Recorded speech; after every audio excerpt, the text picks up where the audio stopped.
நவாபுரன்ற கிராமத்துல ஒரு விவசாயியோட பண்ணையில நீலுன்னு ஒரு ஆடு இருந்துச்சு. அதுக்கு 3 குட்டிங்க இருந்துச்சு. தினமும் தன்னோட குட்டிங்களை பார்த்து அது ரொம்பவே கவலைப்பட்டுச்சு. ஏன்னா அந்த கிராமத்துக்கு ரொம்ப பக்கத்திலேயே ஒரு பெரிய காடும் இருந்துச்சு.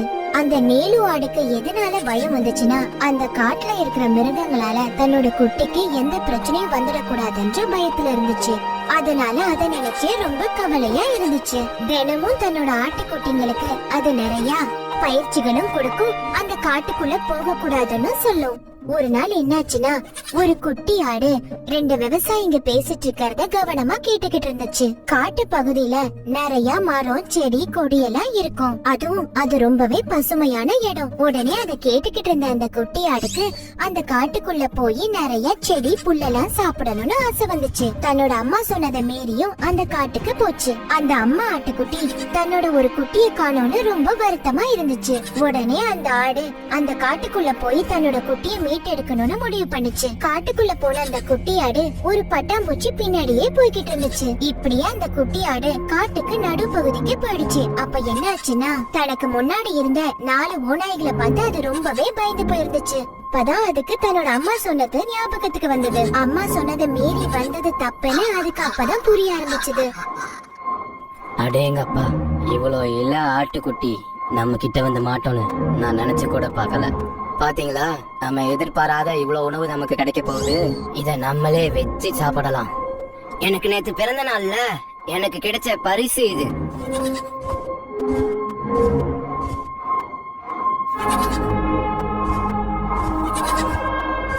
பிறந்த நாள் கொண்டாட்டம் நேத்தே முடிஞ்சிரும்னு நினைச்சோம், ஆனா முடியல.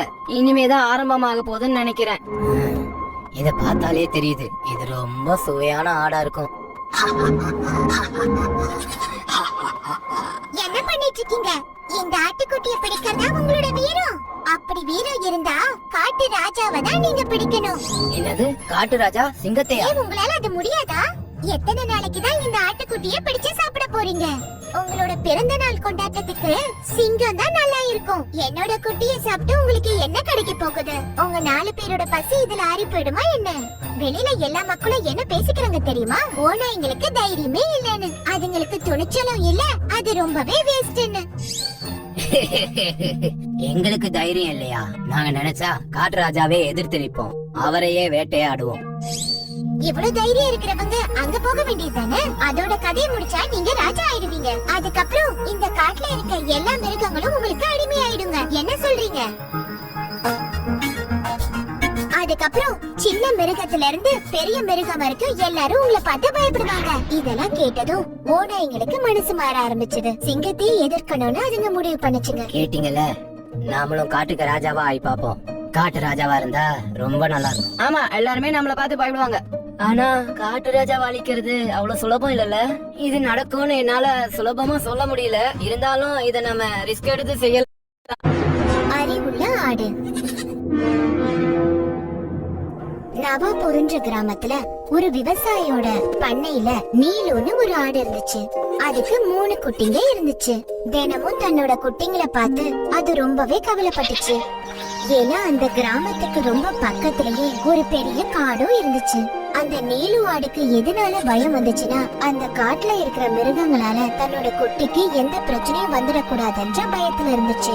அதனால அத நினைச்சு ரொம்ப கவலையா இருந்துச்சு. தினமும் தன்னோட ஆட்டுக்குட்டிங்களுக்கு அது நிறைய பயிற்சிகளும் கொடுக்கும். அந்த காட்டுக்குள்ள போக கூடாதுன்னு சொல்லும். ஒரு நாள் என்னாச்சுன்னா, ஒரு குட்டி ஆடு 2 விவசாயிங்க பேசிட்டு இருக்கிறத கவனமா கேட்டுக்கிட்டு இருந்துச்சு. காட்டு பகுதியில நிறைய மரம், செடி, கொடி எல்லாம் இருக்கும். அதுவும் அது ரொம்பவே பசுமையான இடம். உடனே அதை கேட்டுக்கிட்டு இருந்த அந்த குட்டி ஆடுக்கு அந்த காட்டுக்குள்ள போய் நிறைய செடி, புல்லெல்லாம் சாப்பிடணும்னு ஆசை வந்துச்சு. தன்னோட அம்மா சொன்னதை மீறியும் அந்த காட்டுக்கு போச்சு. அந்த அம்மா ஆட்டுக்குட்டி தன்னோட ஒரு குட்டியை காணோம்னு ரொம்ப வருத்தமா இருந்துச்சு. உடனே அந்த ஆடு அந்த காட்டுக்குள்ள போய் தன்னோட குட்டியை மீட்டெடுக்கணும்னு முடிவு பண்ணுச்சு. காட்டுக்குள்ள போன அந்த குட்டி ஆடு ஒரு பட்டாம்பூச்சி பின்னாடியே போய்கிட்டு இருந்துச்சு. இப்படியே அந்த குட்டி ஆடு காட்டுக்கு நடுப்பகுதிக்கு போயிடுச்சு. அப்ப என்ன ஆச்சுன்னா, தனக்கு முன்னாடி இருந்த 4 ஓநாய்களை பார்த்து அது ரொம்பவே பயந்து போயிருந்துச்சு. அப்பதான் அதுக்கு தன்னோட அம்மா சொன்னது ஞாபகத்துக்கு வந்தது. அம்மா சொன்னதை மீறி வந்தது தப்புன்னு அதுக்கு அப்பதான் புரிய ஆரம்பிச்சது. அடேங்கப்பா, இவ்வளோ இல்ல ஆட்டுக்குட்டி நம்ம கிட்ட வந்து மாட்டோன்னு நான் நினைச்சு கூட பார்க்கல. பாத்தீங்களா, நம்ம எதிர்பாராத இவ்வளவு உணவு நமக்கு கிடைக்க போகுது. இத நம்மளே வச்சு சாப்பிடலாம். எனக்கு நேத்து பிறந்த நாள்ல எனக்கு கிடைச்ச பரிசு இது.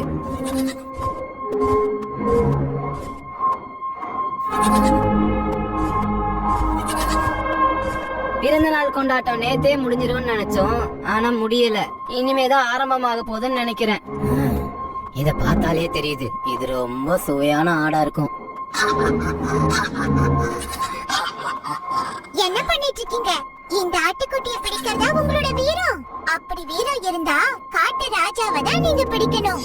என்னது, காட்டு ராஜா சிங்கத்தையா? ஏன் உங்களால அது முடியாதா? எத்தனை நாளைக்கு தான் இந்த ஆட்டுக்குட்டியை பிடிச்சு சாப்பிட போறீங்க?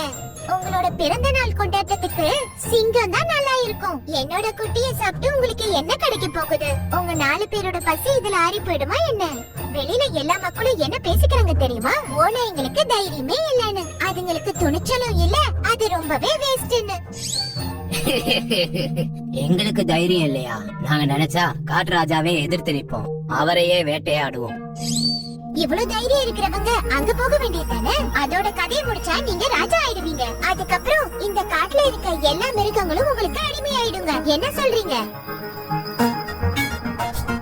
அதுக்கப்புறம் சின்ன மிருகத்துல இருந்து பெரிய மிருகம் வரைக்கும் எல்லாரும் உங்களை பார்த்து பயப்படுவாங்க. இதெல்லாம் கேட்டதும் ஓநாய்ங்களுக்கு மனசு மாற ஆரம்பிச்சது. சிங்கத்தையே எதிர்க்கணும்னு அதுங்க முடிவு பண்ணுச்சுங்க. கேட்டீங்கல்ல, நாமளும் காட்டுக்கு ராஜாவா ஆகி பாப்போம். காட்டு ராஜாவா இருந்தா ரொம்ப நல்லா இருக்கும். ஆமா, எல்லாருமே நம்மள பார்த்து பயப்படுவாங்க. ஆனா காட்டு ராஜாவா அழிக்கிறது அவ்வளவு சுலபம் இல்லல்ல. இது நடக்கும்னு என்னால சுலபமா சொல்ல முடியல. இருந்தாலும் இத நம்ம ரிஸ்க் எடுத்து செய்யலாம். அப்பதான் நம்மளுக்கு ஒரு பெரிய வேட்டை கிடைக்கும். உடனே அந்த 4 ஓநாய்களும் சிங்கம் இருக்கிற இடத்துக்கு போனாங்க. அந்த ஓநாய்களை திசை திருப்பி விட்டுட்டு அந்த ஆடும் குட்டி ஆடும் ஓட ஆரம்பிச்சது. சீக்கிரமா ஓடி தன்னோட கிராமத்துக்குள்ள போகணும்னு முயற்சி பண்ணி ஓடினாங்க. ரொம்ப தூரம் ஓடினதுனால அவங்க ரொம்பவே களைப்பாயிட்டாங்க. அந்த பக்கமா திடீர்னு காட்டுராஜா வந்துட்டு இருந்தாரு. அவங்கள பார்த்ததும் அவருக்கு ரொம்பவே கோபம் வந்து அவங்க எதிர வந்து நின்னாரு. சிங்கத்தை பார்த்ததும் அந்த ஆட்டுக்குட்டிக்கு பயம் வந்து தன்னோட அம்மா பக்கத்துல போய் நின்னுக்குச்சு. ஒரே பாய்ச்சல்ல அந்த சிங்கம் அவங்க முன்னாடி வந்து நின்னுருச்சு. அந்த சிங்கம் ரொம்ப கோபத்தோட அந்த பெரிய ஆட்டையும் குட்டி ஆட்டையும் முறைச்சு முறைச்சு பாத்துட்டு இருந்துச்சு. என்னாச்சு சிங்கராஜா? எதுக்காக நீங்க எங்களை முறைச்சு முறைச்சு பாத்துட்டு இருக்கீங்க? உனக்கு தெரியாதா?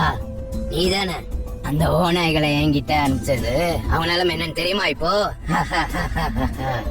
அத விடுங்க, உங்க மனைவி சிங்கம் எப்படி இருக்காங்க? அதையா நீ கேக்குற? ஆமா, போன தடவை இந்த காட்டுக்கு நான் பிக்னிக் வந்தப்போ உங்களோட மனைவி எனக்கு ரொம்பவே நட்பாயிட்டாங்க. அதான் அவங்கள கேட்டேன் எப்படி இருக்காங்கன்னு. அவங்க கண்டிப்பா என்ன ஞாபகம் வச்சிருப்பாங்க. அவங்களுக்கு என்னையும் என்னோட ஆட்டுக்குட்டிகளையும் ரொம்பவே பிடிக்கும். அவங்கள நான் ரொம்ப கேட்டதா சொல்லுங்க. முடிஞ்சா நான் அடுத்த தடவை அவங்கள வந்து பாக்குறேன்னு சொல்லுங்க. நீ சொல்றதெல்லாம் உண்மைதானா? உண்மைதான்.